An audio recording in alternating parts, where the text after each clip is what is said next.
Ja, hallo zusammen. Ich bin der Caddy und heute spiele ich mal ein bisschen Star Rupture. Star Rupture ist ja, ein Factory-Spiel. Es geht hier vor allen Dingen darum, Fabriken aufzubauen, die Logistik zu meistern und das Ganze auf einem etwas unwirtlichen Planeten. Deswegen ist Überleben hierbei auch ein Punkt. Es muss ein bisschen piff-paff gemacht werden. Wir entwickeln uns weiter, wir forschen und versuchen im Endeffekt die Bedürfnisse von verschiedenen Firmen zu befriedigen.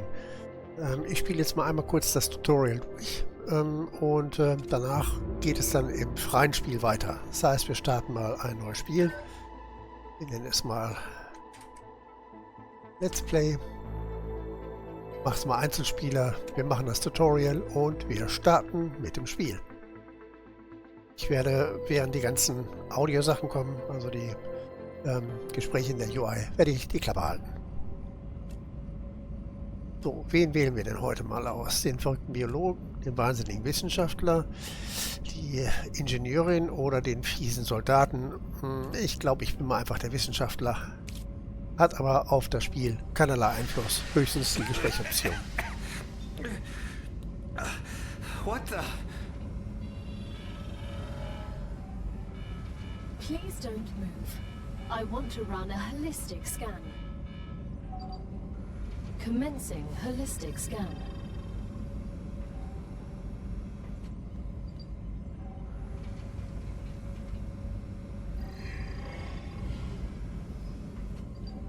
Life vitals normal. Prisoner PO212, welcome to the Argos program. Your adventure with the Claywood Corporation begins right now. Hello, I am Gal, your Galactic Assistance Liaison.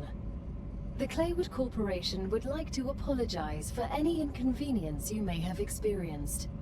You can now exit the lander and begin your introductory training. I'm finally here. Let's get this training over with. I want to get to work. Okay, sammeln wir erstmal ein, was hier in dem persönlichen Lager liegt. Überlebensration. Immer wichtig. Man hat ja Hunger. Haben wir hier nochmal dasselbe. Gotcha. Das heißt, um Futter müssen wir uns erstmal nicht Sorgen machen. Upsala. Hauptrechner. Bisschen Geschichte. Könnt ihr euch dann selbst durchlesen. So, hier haben wir noch den einfachen Objektdrucker. Den werden wir gleich brauchen. So, erstmal raus. Welcome to Arcadia 7 in the Ruptura system. The goal of this training is to teach you to effectively acquire and produce goods for our clients. However, we'll begin with something simpler. Arcadia is often bombarded by meteorites, which are rich in resources. You have been equipped with a tool to acquire them. Use it to extract what's most valuable in the meteorite. Gut, erkunden wir den Planeten. Der erste Rundumblick. Grafisch dank der Unreal Engine ist das schon sehenswert, finde ich. Aber das ist nur meine Meinung. Dürft ihr auch gerne anders sehen. Also, da haben wir doch einen Meteoriten. Nehmen wir noch einen. Der qualmt noch. Dann rüsten wir mal unseren Bohrer aus. Dann bauen wir die mal ab. Ich ziehe übrigens ganz bewusst auf diese andersfarbigen Flächen. Dort kriege ich dann Material raus. Je nach Färbung. Wenn es Silber ist, ist es Titan. Dieser Bronzefarbton ist Wolfram. Weiß ist Calcium. Is very valuable. You can use it to create your base core. It will allow you to build other structures and will protect them from the lethal influence of Ruptura. Trust me, you'll want to be protected. That sounded ominous. As long as you follow our instructions, you'll have nothing to worry about. Okay, ich muss mir also keine Sorgen machen.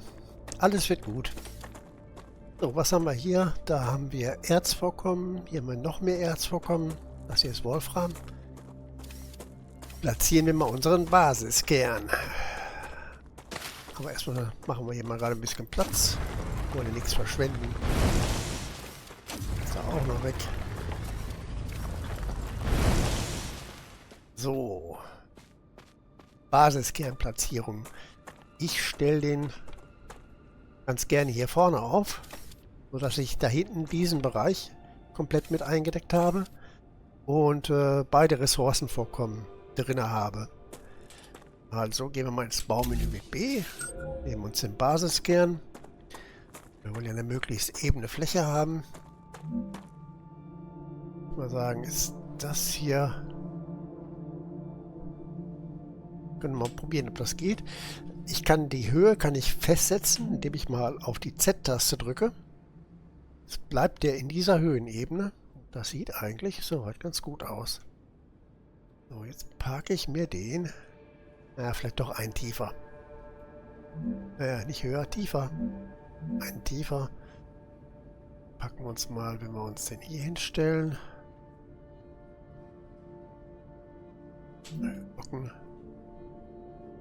Gucken wir mal. Da sieht man so eine bläuliche Linie da im Hintergrund. Und das ist im Prinzip der Baubereich. Aber das sieht ganz gut aus. Ich platziere mir den jetzt einfach mal hier hin.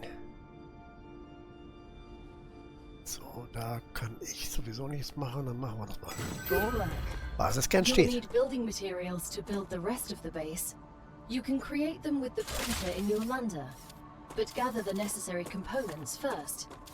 Use the harvester to extract them, just like you did with the meteorite. Gut, dann sammeln wir mal.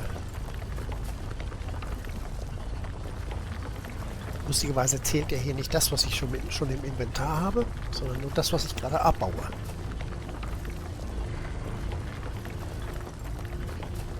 10 bei 11.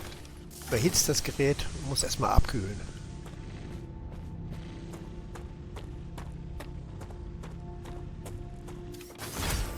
So, dann bauen wir hier noch ein bisschen Titan ab. Das gleiche Spiel.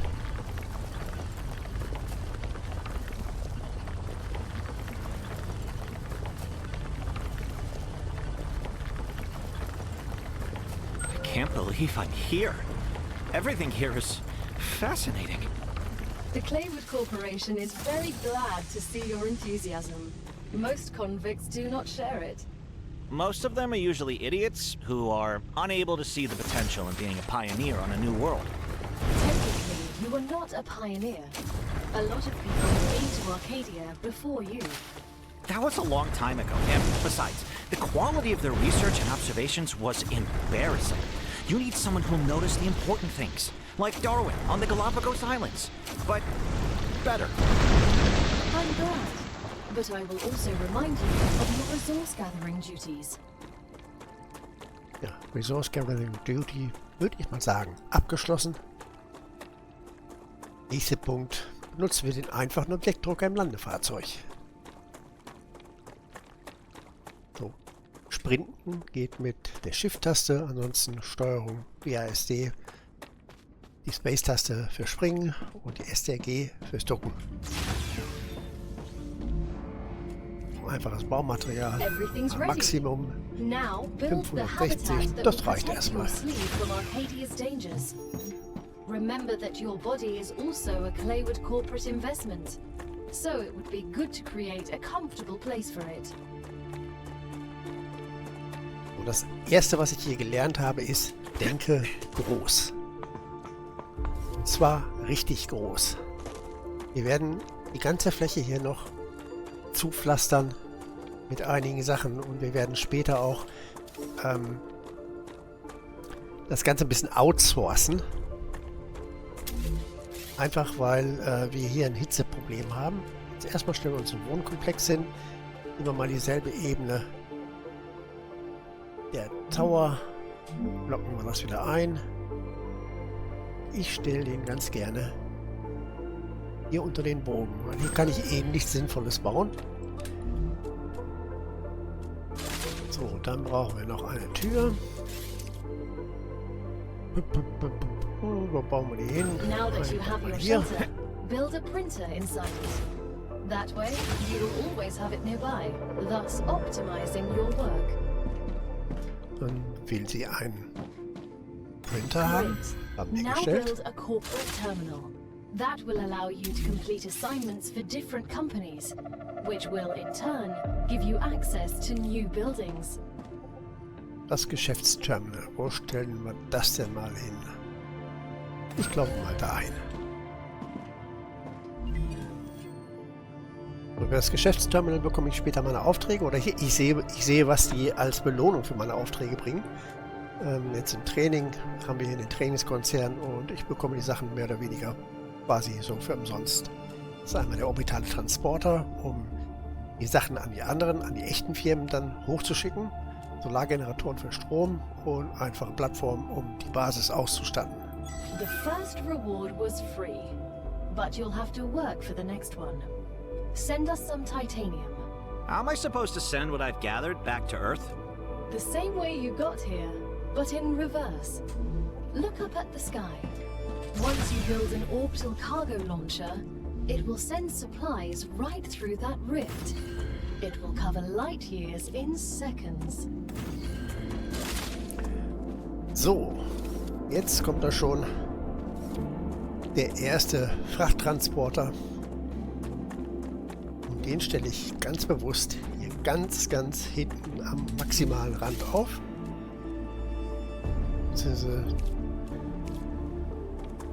Der Solargenerator hat eine Fläche 2×2, der soll da auch noch reinpassen. Das heißt, ich muss ein bisschen von weg bleiben. Den orbitalen Frachttransporter. So, ab hier kann ich ihn nicht mehr bauen. Da wäre der. Dann sagen wir es mal 1, 2. Eingang noch da. Und wir stellen ihn hin. So. Und für den Strom stellen wir da mal einen Solargenerator drin. Damit hat er Strom. So. Wir wählen uns jetzt einen Auftrag aus. Das wird später ohne den Trainingskonzern sein. Wir haben hier die Future Health, die Selenium, Griffiths Blue, Moon Energy und Clever Robotics. Aber erstmal kommt das. Wir wählen einmal Titanerz. As soon as we get the Legen es rein. package, your Wir reputation brauchen will insgesamt increase, 5. which will unlock new schematics for you. Und da geht's hoch.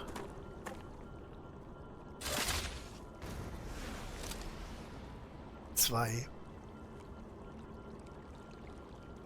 Da oben so ein halb zerbrochener Planet. Sieht aus wie bei Star Wars. Riesige Kanone. The shipment has arrived. You've just proven you're useful, which means the corporation trusts you a little bit more. You've acquired new schematics. Go ahead, claim your reward. So, dann flitzen wir mal zurück und holen uns unsere Belohnung ab. Haben ja schon fleißig gearbeitet.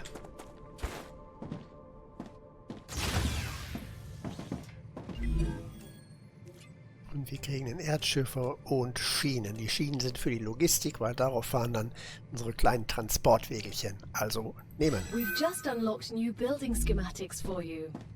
Can you guess what they're for? A trivial question. Of course I know what they're for. We'll automate production by excavating deposits and sending them between buildings using rails. Impressive. You've used equipment like this before? Hardly. It just doesn't make logical sense to extract everything by hand and run around from building to building. You'd waste my potential if I had to do that. Exactly. Let's take advantage of those 3 doctorates. So, was sollen wir jetzt? Ein Erdschiffer über einem Titanerz vorkommen? Da nehmen wir hier nicht das untere. Das ist ein unreines. Sieht man so an diesem, ja, komischen Gekrüsselten. Das hier ist normales Titanium. Und zwar mache ich das aus folgendem Grund. Hier bekomme ich pro Durchlauf vom Erdschiffer 2 Erz. Auf dem normalen bekomme ich 4 Erz. Das heißt, ich kann mit einem Vorkommen später mehr machen. Springen wir hier mal drauf. Übrigens, man kann etwas höher springen, wenn man Doppelspace drückt. Also einmal, zweimal. Das Ganze geht dann auch weiter. So, als erstes der Erdschiffer. Ausrichtung. Noch da hinten will ich nichts tun. Wir drehen ihn mit der R-Taste, dass der Ausgang nach da zeigt. So, jetzt verbinden wir den mit dem OFT. Machen wir jetzt einfach mal Quick and Dirty. Schiene nehmen. Dann bewegen wir uns mal nach hier hinten hin. Konstruktion kollidiert. Ja, sie kollidiert mit dem da. Also wir müssen hier einmal einen Zwischenpunkt setzen. Zack. Hätte ich doch schon geerntet. Naja, okay. Ein paar Bugs hat es, aber nichts, was das Ganze unspielbar machen würde. So, Quick and Dirty. Die Leitung mit dem Eingang verbinden. Aber es ist rot. Ich habe nicht genug Strom. Tun wir dagegen einfach einen weiteren Solargenerator platzieren. Now that the raw materials are being extracted automatically, und über diese Schiene wird auch der Erdschiffer mit Strom versorgt und man sieht, er buddelt schon. Why didn't you install all available building schematics for me from the start? That would speed up my work even more. All of the machines made available to you during your mission are delicate and extremely expensive. They are also bound by NDAs and patents. None of the companies working with the Claywood Corporation have granted permission to give you everything right away. You need to prove you are worthy of using the more advanced equipment. But I already signed the NDA. This will be best explained by the words of Annika Fisher, the CEO of Future Health Solutions, one of our partners. Playing recording. There's no way I'm giving those degenerates my patents. They don't care about the law or intellectual property. But if it becomes necessary and they actually deserve it, then so be it. Don't quote me on that. Und weiter geht's damit. So, die Verbindung steht, die Wägelchen sind angekommen. Gehen wir doch schon mal wieder zurück. Gleich geht's zur Belohnung.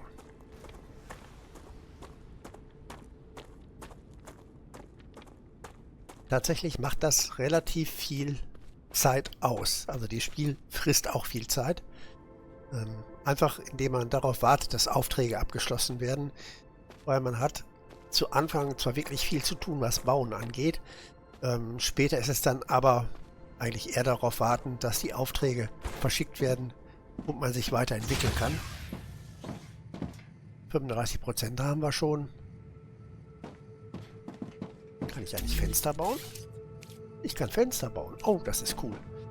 Dann müssen wir jetzt doch mal schnell einmal in jede Richtung ein Fenster bauen. Und wieder schließlich herausgucken können. Gut, im Moment ist es nicht so sehr spannend. Wird sich aber ändern.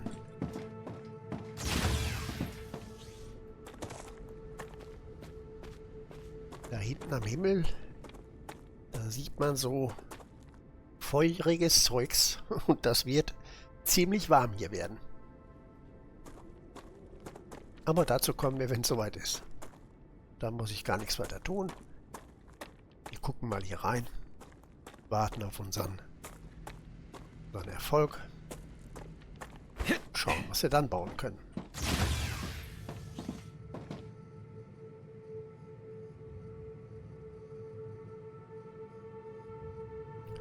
Tick-Tack, Tick-Tack. 90 und... Great work as usual. Now build the analyzer and research some local flora with it. So, dann bauen wir mal das Analysesystem. Das ist das, womit wir ein bisschen Geld verdienen können. Den stellen wir uns einfach auch mal hier mitten in den Raum. Kann ich jetzt nicht in die Wand versenken, weil da das Fenster ist. So, und jetzt muss ich mal ein paar Pflanzen suchen gehen. Pflanzen gibt es hier einige, nicht so viele unterschiedliche. Einige tauchen an bestimmten Stellen auf, andere nur zu gewissen Zeiten. Aber das hier sind so die Standardsachen. Die Hydropine versorgt uns mit Flüssigkeit, Wasser. Also alles mit, was hier steht. brauchen das Geld.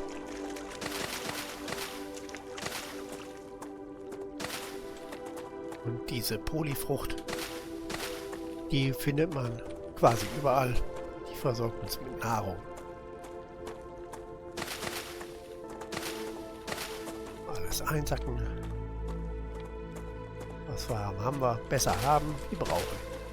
Nachteil ist, ich habe im Moment noch nur ein sehr kleines Inventar. Das heißt, ich muss da schon so ein ganz klein bisschen aufpassen. Allerdings stacken diese hier zu 100. Hier noch diese lustigen Fascinating specimen. What doesn't kill you makes you stronger. Or ruins your kidneys. We won't know until you try it. So, hier haben wir jetzt alles. Weil ich ja noch Nahrungspakete habe, kann ich das jetzt gleich auch alles in den Analysator packen und bekomme dafür Punkte. Diese Punkte kann ich und muss ich investieren, um mich weiterzuentwickeln. Ja, rein in die Hütte. Analysator. So, dafür kriege ich 20 Punkte. Diese hier werde ich nicht machen, aber die hier und die hier. Das ein Meteoritenherz. Ruhig auch nochmal. That companies prefer to keep it to themselves and will appreciate it when you choose them. So, jetzt kann ich diese Datenpunkte investieren, indem ich jetzt mir einen Stufenaufstieg erkaufe. Das kostet mich hier im Moment 50 Einheiten. Ich habe 235. Machen wir. It's time for the final stage of introductory training. Und jetzt habe ich einen Raw Schmelzofen. materials aren't very useful to corporations, since they need to produce something with them anyway. Use the buildings you have available and automate the production of the more valuable items. Why can't they process them themselves? They have factories across the entire solar system. This will be best explained by a private conversation recorded between two executives at the Griffiths Military Corporation. So you're telling me all of the tax laws only apply to the solar system? Bro, the mining tax, the cosmic fees, deductions from extraterrestrial income, the cost of insuring sensitive cargo, legally none of that applies to us. They can't even hit us with tariffs. It's free money, man. I don't know why I asked. Nice. Okay, ich würde gerne einen Schmelzofen bauen. Hab aber nicht die Ressourcen dafür. Also müssen wir mal einmal ganz, ganz schnell ein wenig Zeugs besorgen, damit wir restlichen Sachen noch bauen können. Das wird nicht nur der eine Schmelzofen werden, sondern es wird wahrscheinlich auch noch ein weiterer Solarspiegel sein müssen, wegen der Stromversorgung. So, je länger man bohrt, umso schneller geht es. Dafür sieht man neben dem Fadenkreuz diese Balkenleiste. Je weiter gefüllt die ist, umso schneller wird gebohrt. Jedes Abbauen geht es eine Stufe hoch bis zur Maximalstufe 5.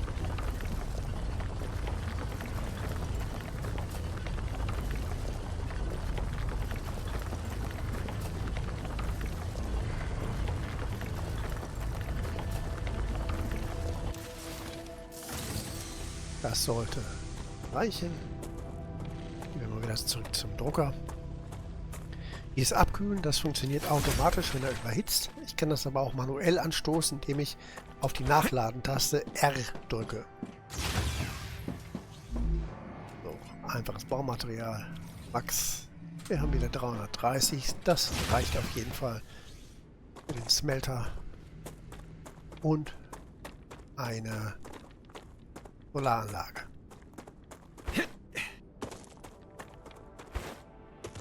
Warum baue ich das jetzt hier so ein bisschen kompliziert und nicht schön im Grünen auf der geraden Fläche? Hat einfach den Hintergrund, dass ich hier oben weiter nichts mache, bis auf diese Schmelzer hinstellen. So, wir bauen mal den ersten Schmelzofen. Mal ein bisschen hier hin und her springen, damit ich zu Anfang ein bisschen doof. So, da haben wir den. Kann ich nach da schieben? Kann ich ihn noch einen weiter schieben? Da könnte ich so machen. Hier nehmen wir gleich eine Ebene tiefer. Ach, komm schon. Ich will die Höhe behalten. Wir stellen ihn nach da. Einen weg von dem. Da kommt der hin.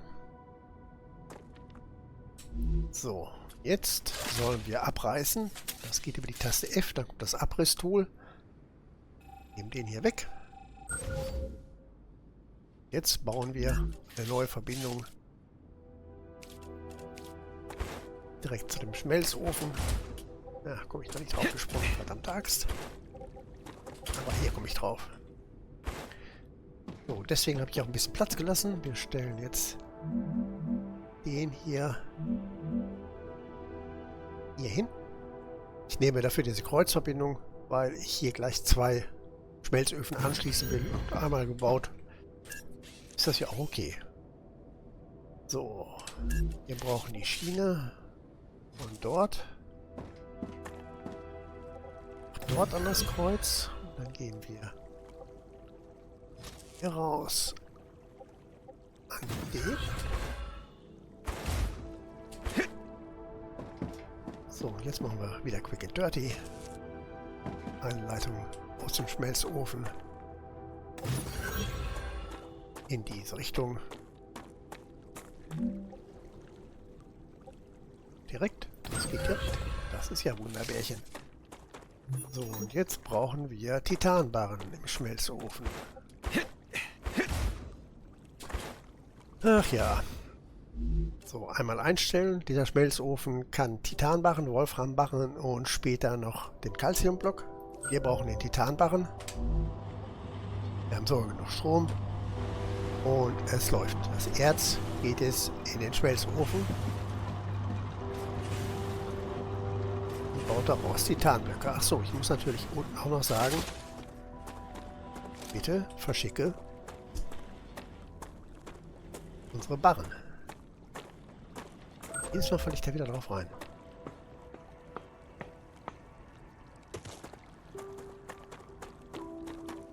Kurzer Sprint.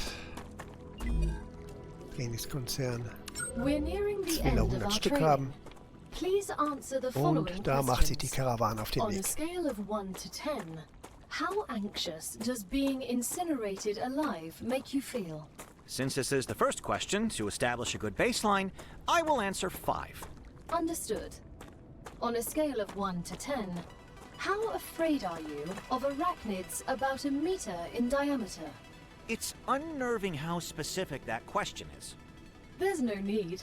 Questions never killed anyone.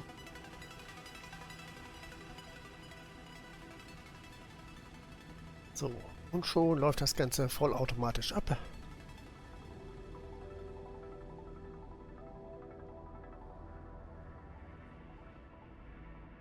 Damit nähern wir uns auch schon dem Ende des Tutorials.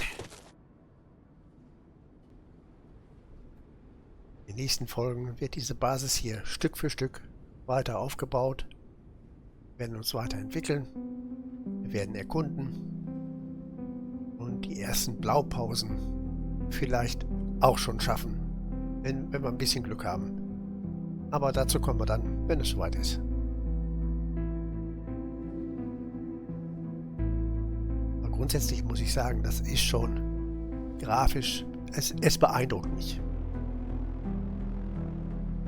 So hätte ich mir mal Skyrim damals gewünscht.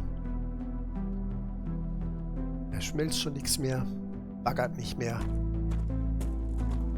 Sachen gehen nach oben. Und was sehen wir denn da im Hintergrund? Antenne.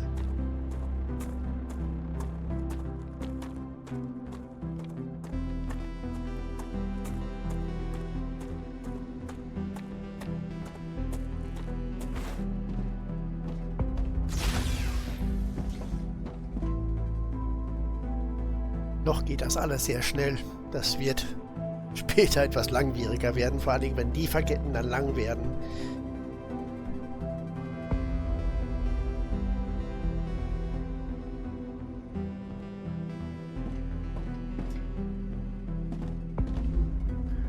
Oh. Name ist P0212. Toll. Ich habe ein Schild, der ist vollgeladen. Meine Gesundheit ist vollgeladen. Ernährungszustand, ich könnte was essen. Wasserhaushalt geht auch noch so. Wir können jetzt einfach mal so eine Überlebensration benutzen. Mache ich mit Rechtsklick. Benutzen. Leider gibt es dafür keinen Hotkey oder hier irgendwie so eine Aktionsleiste. But putting unknown things into one's mouth is rarely beneficial to the individual. Though, of course, it was beneficial to the development of civilization. Although this fruit is edible, that won't always be the case. Okay, wir haben also unser Tutorial abgeschlossen. Und jetzt eigentlich alles. Great job. This is the end of your introductory training. But remember that Arcadia 7 is a dangerous place, and a person will spend their entire life, or lives rather, learning from it. Stay alert, gather information, and don't worry.